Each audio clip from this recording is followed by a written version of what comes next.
Another wonderful film. Thank you. But this one's slightly different than your previous one. What was the decision to be, actually on the ground with the soldiers, more in the fight?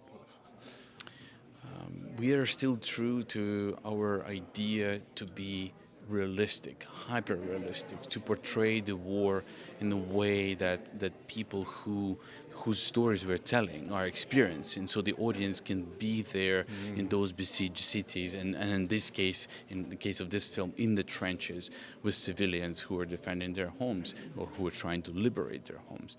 So literally to walk with them. And I think now in the world, we live in a world that is at war. I mean, probably there are still peaceful places, and hopefully they will remain peaceful. But every day there is more and more and more conflict. So we have to learn how to talk about war. We have to learn how to remain human in war. We have to learn how to find that humanity. And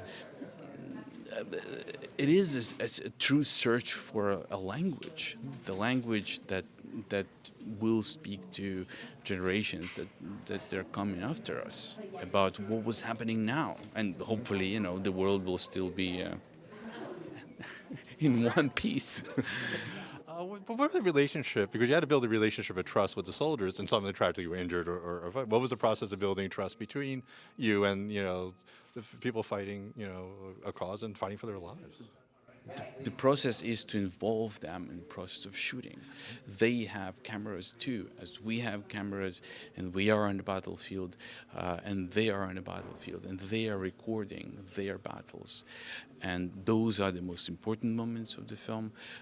Also conversations with them, also when we speak with them about their families, about their feelings, but their experience. And their experience is shown from their helmets, from their eyes, and I think that's a very unique perspective that is given, became possible with the modern technologies. And just submitting to that, being, letting them do it, and just walking that way with them, is what makes this, this experience true for the audience.